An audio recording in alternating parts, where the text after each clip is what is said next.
going on, guys? It's the Mad Dragon. We're doing another preview video. This one is going to be a very exciting one. It's going to be the Lions versus South Africa A. This is going to be the first test to see how this Lions team is going to be able to cope against a proper international South African team. There's going to be a lot to get on with for anyone who hasn't seen the preview videos. Of course, we chuck on a game of rugby in the background of the teams that are going to be playing, in this case the Lions in South Africa, and then over the top we talk about the official teams named, who we think is going to do well, who we think is going to do badly, some big talking points, and then finally a score prediction at the end. So we've got an awful lot to talk about, so let's get this game kicked off and underway.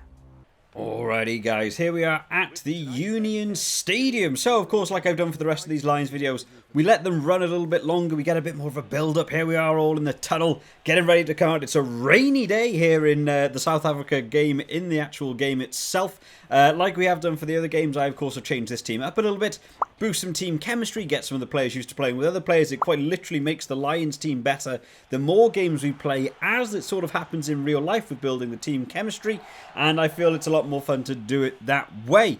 But it's going to be a really fun game to talk about this one, because the Lions versus South Africa. South Africa, of course, not managing to get to play as many games as they would have liked. They got that introductory game versus Georgia, which showed a bit of rust. Of course, they haven't played since that World Cup. As Dan Bigger here, we'll kick off to the right. Let's get started underway. The South African team not playing since that World Cup, and that Georgia game really being their main way to try and get on the board and playing a, the big boy international teams. They did struggle in that game a little bit more than I expected them to. Straight from the off, as we'll go for a drop goal nice and early on. Didn't manage to get it. I tried to get a cheeky 3 points on the board. But towards the second half in that Georgia game, they really began to find their footing and they looked a lot more confident, only to then have another game of theirs scrapped, unfortunately. So they'll be looking to try and gain a bit of knowledge from this game.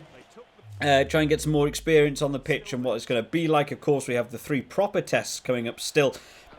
Someone who hasn't managed to catch an awful lot of Lions in the past, this is going to be quite fun for me to get into, because I actually didn't know the South Africa A team was going to quite literally just be the South Africa team. I thought maybe it would be a team made up of the other clubs they'd already played, but it is seemingly just the South Africa team. And for the Lions, they've got a lot to step up to for this one, because their game against the Sharks was the last game they had, and it wasn't the best win from them. Certainly convincing in the final scoreboard, but that red card helping them a lot towards the end of that second half as well. Big points scored. However, that first half, much tighter than all of us will have expected for that one. So, seeing as we are playing as the Lions, let's talk about the Lions team announced first. So, we'll chuck the team on screen for you guys to check it out. First thing to talk about, Conor Murray taking over as captaincy. This will be the first game he actually gets to play as the captain since he took over as the tour captain, with Alan Wynne-Jones going out with his injury.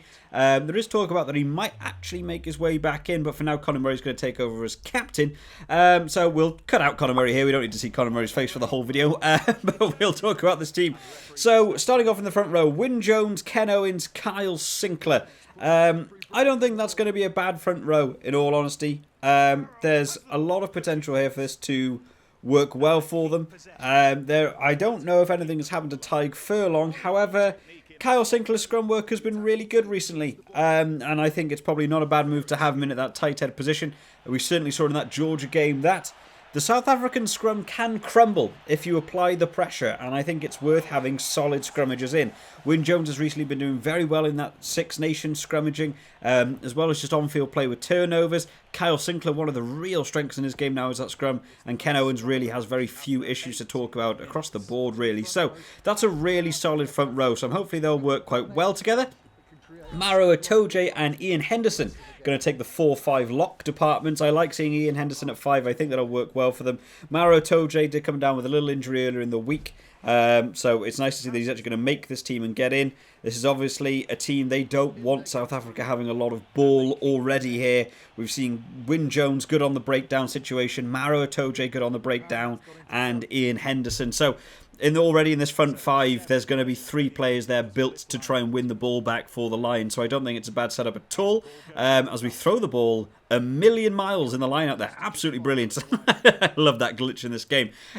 Moving to that back row. It's a back row we will have seen sort of variants of before. Josh Navidi at 6, Tom Curry at 7, and Falatau at 8. Now, we did get to see in I believe it was the first Sharks game was the first time we had Navidi getting to start at 6, Tom Curry at 7, and at the time it was Sam Simmons at 8. And that as a back row was looking very strong, and I actually feel like it might make its way into the sort of proper test.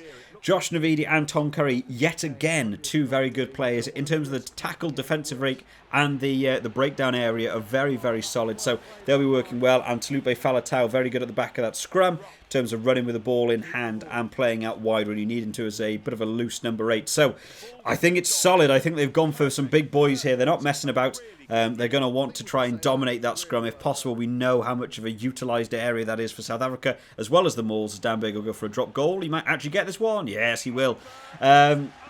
They'll want to try and impose themselves in that scrum and maul and try and make sure that South Africa can't use that as a platform to launch from. Will they be able to get on with it? We will hopefully be able to find out. Looking at the halfback partnership, Conor Murray and Dan Biggar. This is a combo we've seen quite a few times now coming in. It's certainly looking like Dan Biggar will probably be taking that fly half shirt, as we sort of expected. Finn Russell going out with an Achilles injury now, so it's pretty much going to be down to Dan Biggar or Owen Farrell. However, the Marcus Smith lad has now actually worked his way into this Lions team as well. So, you know, good for him making his way in.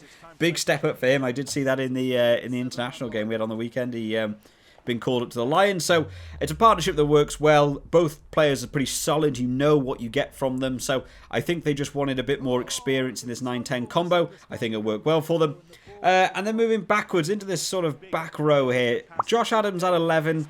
Bundy Aki and Chris Harris in that centre partnership. Reece Zammit on the right wing and Anthony Watson in that fullback position. So, I think this has actually been quite a clever move. Josh Adams in that number 11 shirt. A lot of people might be wanting to see Duhan van der Merwe taking that 11 shirt. He's been having a good tournament, been getting the try scoring going on. I think Josh Adams has been outshining him a bit in the try scoring department. But I think the big thing for me here is when we eventually get on to talk about the South African team, Colby has been named on that right wing for South Africa. And Duhan van der Merwe, as much as a good player he is going forwards, his real weakness is playing against people that have a good step on them. And we know Colby has that, and I don't think Duhan van der Merwe would be able to play him defensively in a very good game, and I think they'd see that as a real negative. Josh Adams' defensive work has come on leaps and bounds in the last 18 months or so, doing really, really good work in terms of defensive, as well as being that now, what is he on, 8 tries in terms of try scoring now for this team. So I think that's a good move for them there. Bundy Aki, Chris Harris is a combo we're probably going to get to see because Robbie Henshaw out with a hamstring injury still, I believe. Chris Harris doing well in that 13 shirt. I like him in the outside centre. And Bundy Aki going to take 12 because... yeah, I don't think that's a terrible move. He's been very good, actually, Bundy Aki in that 12 shirt. The crash ball line's not quite the same as how Ireland use him. A bit more picking actual gaps in the run. So I quite like that. That's an aggressive but also quite defensively sound centre partnership. No need for Owen Farrell in there. They're not expecting to be doing kind of wild plays. It's going to be a lot more ball in hand stuff. Reece Zammit in that 14 shirt, just speed. Going to be going up against Nkosi on that same wing. So speed, going to be a massive attribute there. So I think Reece Zammit, not a bad call. And finally, Anthony Watson in the fullback shirt. This was probably the big call for me in this team. We haven't got to see a lot of Anthony Watson so far in this tournament, let alone Anthony Watson in the fullback position. We've seen him in that right wing a couple of times. And I maybe this is going to be a good call. I'm not sure if anything's happened with Liam Williams, and that's why Anthony Watson's got in. But no Hogg. Elliot Daly is going to be on the bench, so there's a replacement there for the fullback if needed. But Anthony Watson, going to be a big game for him. We are into the 46th minute here, so I will quickly run through the replacements. Cowan Dickey, Vunapola, Xander Fagerson coming in. It's a good front row. I do think that other people are outshining Vunapola in that loose head at the minute. So it's probably a good call to have him on the bench. Xander Fagerson, I'd like to see a little bit more from. And Cowan Dickey, I think, will just bring a nice little bit of second half aggression. The playing with the ball in hand, those little 5-metre taps that he loves so much, I think it would be good work. Adam Beard and Tyg Byrne, and in fact let's go for Sam Simmons as well. So in terms of forwards coverage here, Adam Beard can play 4 or 5 as we've seen him do in this Lions tour. Tyg Byrne can play 4, 5 or 6, and Sam Simmons will play 8. Tubulube Falatau has moved to 7, not that he likes to play there. I wouldn't be surprised if we probably see Beard come on in lock and maybe Tyg Byrne also coming on in lock. I might actually think they might see if they can keep Navidi and Curry in for the whole game, and Sam Simmons will probably come on as a direct replacement at 8 before Faletau at some point in that second half. Gareth Davis taking over on the bench. A lot of the scrum halves struggling to really find a foothold in this tournament so far. Gareth Davis not showing up too much for me in the Sharks game, so I think on the bench is probably where he's best utilised. Wait for some players to be tired and the pick and goes that we like to see from him. And finally, Elliot Daly in that fullback position. So a 6-2 split again on the bench, as we probably expected to go up against a South African team who love their forwards as much as they do. The Lions had to find a match for it. Elliot Daly can go on at 13 instead of Chris Harris. But also might come on in terms of that fullback position if you need him to. So good coverage across the board. 1-23. It's a strong team. There's a lot of changes made from that Sharks game. And I think it's probably a good move. This is a much more solid all-round team. And I think the ability to swap positions when you need them to, as I say, as I'm actually swapping my own positions here now, doing some subs, I think will work well for them. So let's talk about their opponent, South Africa. Like I said, haven't really played since the World Cup. Played that Georgia game. Slightly underwhelming until that second half. They really got to land it, but have still not played as much Test rugby as they would have liked. But we know how good their players are. A lot of them playing at club level. Some of them playing over in France. Some of them playing in the Pro 14s and so on. So they're used to it. They know what they're going to be getting. Starting off in this front row, Kitchoff, Dweber, and Nyakane. I don't know how to pronounce that name. Feel free to drop it down in the comments. A bit of an easier pronunciation for me. Dweber actually really impressed me in that game against Georgia. I think he's really beginning to show off now. That hooker position is quite fought for in the South African team, so it'll be nice to see him. Etzebeth and Mostert in the 4-5 position. Fiery lock department, I think, to say the least, especially with Etzebeth in there looking for a fight. You know he'll get in there. Van Staden, Steph du Toit, and Weiss in that 8 position. So Steph du Toit again having a really good game. We know the experience he has as a player. He'll be looking to get in there. It's a solid 1-8 just in terms of weight and size. Of course, we're going to be looking forward to seeing them, being able to get involved with the scrums and the mauls an awful lot. It's whether or not the Lions are going to be able to cope with them. The Lions have had a bit 50-50 in terms of scrums so far in this tour, and that 5-metre maul not working too well for them. So will be interesting to see how they get on. Looking towards the backs, Faf de Klerk coming in that scrum half. Real big fan of Faf de Klerk, the giant slayer, or the giant killer as he's called. He's a short guy, but you know what he gets into. Mornay Stain, the man who I thought was in his mid-30s, is actually in his late 20s. Playing good rugby at the minute, really looking forward to seeing him. Dialende and Am will be taking over in that centre partnership. Both very experienced centres, both great in terms of attacking and just line picking. They will find the gaps, they will smash through, and people like Dialende, even if he doesn't need to find the gap, he will smash through you. I think it worked well. Am is going to take over that captaincy, so big call. There is talk about whether Sia Khaleesi has come down with some of the COVID strains and stuff, so hopefully we will get to see him at some point, but Am will take over in that centre partnership for this game. Nkosi and Colby on the wings, so speed is going to be the name of the game on their wings. They're just going to be running around all sorts of places, so that's why I think the Josh Adams and Reece Zammit combo is going to be quite good. And finally LaRue in that fullback position, a well-rounded fullback. Didn't have the best game, in my opinion, against Georgia. Thought he really began to struggle with just a couple of decision makings, but he's an experienced player. He'll be able to sort that out. Quickly checking out the substitutes because we are coming towards the end of this game. Marks, Oosthuizen and Koch will come in at some point there. Janse van Rensburg, Elstad, Janties. So there's a couple of names here that I won't know the most about in terms of the international scene. I'm a lot more about some of the starting players for me. Just reading some of the surnames here. Jesse Creel will come on at some point. Again, another aggressive player. Valemse, Smith, and finally Elton Yantees, I believe the E Yantees is. They love that double Yantees combo. I think that's fantastic.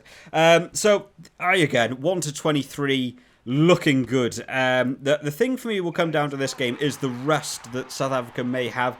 I think it works against Georgia. We saw how much they struggled in that first half versus Georgia and whether they were going to be able to bounce back from it. They did in that Georgia side, but a Lions team that's got good scoring potential.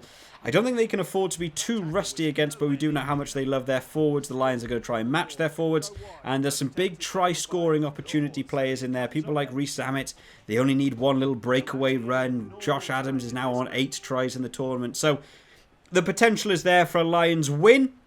In terms of a score prediction, what do we think? As South Africa nearly manages to get a try in the background there. I think I'm going to go for a Lions call here. I think Lions will take this game. I think the South African team's got a strong team. I just think the lack of playtime compared to the Lions and some of the Lions combos that are involved in this team that will work well together will just shine through that little bit more. So I'm going to call a Lions win. I don't know if by an extraordinary amount. I'm going to say Lions to win by 12. That's going to be my call. But of course, guys, I am just one man on the internet talking nonsense about rugby. So make sure you drop down in the comments what you think the final score will be, who you think is going to score some tries, what do you think the point difference is going to be. Make sure you drop it down in the comments because I really enjoy reading through them. We will, of course, be doing these videos for all of the Lions games. So make sure you subscribe to the channel just to keep up to date with all the latest videos as they come out. I hope you all enjoyed today, guys. I will see you next time. Bye-bye.